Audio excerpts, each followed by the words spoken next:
Okay, let's talk about Latino voters because this is absolutely fascinating and hugely important. You remember how after 2024, everyone was freaking out about how Trump had made massive gains with Latino voters? He won a higher percentage of Latinos than any Republican presidential candidate ever. Political analysts were declaring this a permanent realignment, that Latinos were leaving the Democratic coalition. Well, guess what? That lasted all of 1 year. In New Jersey, Sherrill won Latino voters by a 2-to-1 margin according to exit polls, 64% to 32%. In Virginia, Spanberger did the same thing. Remember, Trump had won some heavily Latino counties in New Jersey last year. He won Passaic County, which is almost half Latino, by 3 points, the first Republican to win it since 1992. This year, Sherrill won Passaic County by 15 points. 15 points.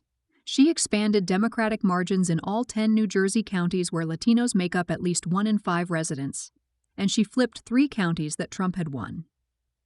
So what happened? Why did Latino voters swing back so dramatically? Well, turns out Latino voters care about the same thing everyone else cares about: the cost of living. And they're particularly worried about Trump's extreme immigration policies. Latino leaders, even Republican ones, have been voicing concerns about Trump casting too wide a net, going after people who aren't just hardened criminals like he promised. The data shows that Latino voters aren't a monolithic bloc loyal to either party. They're swing voters who respond to the issues and the candidates. And right now, they're swinging hard away from Trump.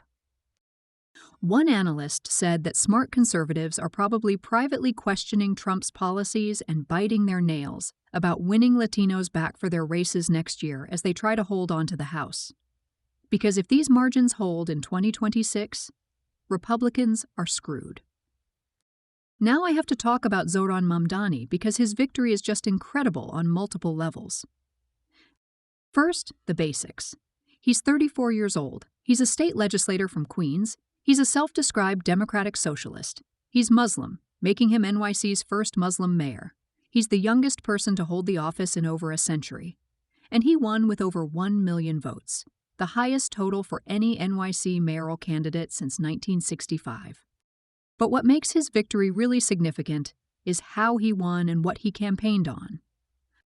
Mamdani ran explicitly on affordability issues: rent freezes, public transit reform, raising taxes on the wealthy to pay for universal childcare, economic justice for working families. He courted young voters, immigrant communities, and renters, people who are getting absolutely crushed by NYC's insane cost of living. And Trump? Trump got personally involved. He called Mamdani a communist. He backed Andrew Cuomo as an independent. He threatened to withhold federal funding from New York City if Mamdani won. He made this race a test of his political power. And Mamdani crushed him. In his victory speech, Mamdani literally addressed Trump directly, telling the crowd, "I have 4 words for you. Turn the volume up." The crowd went absolutely wild. Now, here's where this gets interesting politically. Mamdani represents the progressive wing of the Democratic Party. He ran to the left of the Democratic establishment, which backed other candidates in the primary. But Spanberger in Virginia and Sherrill in New Jersey are both moderate, centrist Democrats. Spanberger is a former CIA officer, for crying out loud. So Democrats won across the ideological spectrum: progressives in New York, moderates in Virginia and New Jersey. The Democratic Socialists of America also touted wins in Detroit, Atlanta, Cambridge, and other cities. Some analysts are trying to make this into a fight about the future direction of the Democratic Party. But I think that misses the point. All these candidates, regardless of where they fall on the spectrum, ran on economic issues and affordability. They focused on what voters actually care about, and they all explicitly ran against Trump and his policies. The Democratic consultant Sam Cornell said it would be a mistake to read these results as a fork in the road that forces the party to choose different directions. And I agree. The lesson isn't go progressive or go moderate.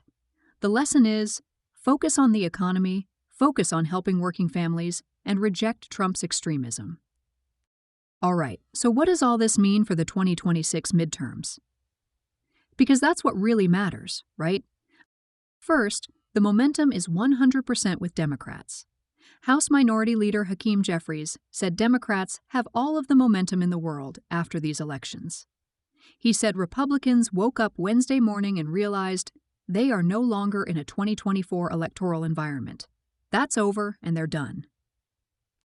He went on to say Republicans have lost any progress they made with working-class Americans, with the Hispanic community, with younger Americans.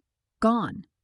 Because the American people have had enough of the extremism, enough of the lies, enough of the broken promises. Now look, I need to be real with you all for a second. Jeffries is talking a good game here, but we need to acknowledge the elephant in the room. He's one of the biggest recipients of AIPAC money in Congress. We're talking over $1.7 million in career contributions from the pro-Israel lobby. He got $250,000 just in early 2025 alone. And this matters because AIPAC has been spending millions to unseat progressive Democrats, trying to control the direction of the party. So when Jeffries talks about Democrats having momentum and representing working Americans, we need to ask, whose interests is he really serving? The grassroots voters who are demanding economic justice and an end to unconditional military aid to Israel? Or the lobbyists writing those massive checks? I'm glad Democrats won these elections. But we can't pretend that big money influence doesn't matter. AIPAC is one of the top PAC contributors in American politics, and they expect something in return for their donations. That's just reality. And it's something progressive Democrats need to confront if we're going to build a party that truly represents working people instead of special interests. Now, I love Hakeem's confidence, but we do need to be realistic here. These were mostly blue state elections.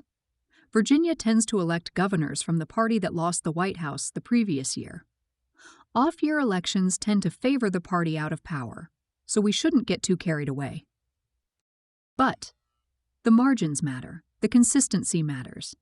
The fact that Democrats overperformed across the board, in suburbs, in rural areas, in Latino communities, in places with lots of military voters, that all matters. And historically, the party that holds the White House typically loses seats in midterm elections. Republicans currently have something like a 4-seat majority in the House. They can barely govern as it is. If Democrats can flip just a handful of seats, they take back the House. California's redistricting could deliver 5 seats right there. Add in the natural midterm advantage for the opposition party. Add in Trump's terrible approval ratings. He's currently at an all-time low. Add in the ongoing government shutdown and economic anxiety. Add in Latino voters swinging back hard to Democrats.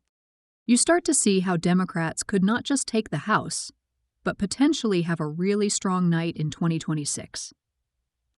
DNC Chairman Ken Martin has been saying that Democrats' success in special elections throughout 2025, where they've overperformed prior margins by an average of 14%, would continue into the midterms. Tuesday's results proved him right. And it's not just about the House. There are gubernatorial races, state legislature races, all kinds of down-ballot contests in 2026. If Democrats can ride this wave, they could flip state legislatures, win back governorships in competitive states, and set themselves up really well for the 2028 presidential race and the redistricting that follows the 2030 census. But we can't get complacent. We can't assume anything.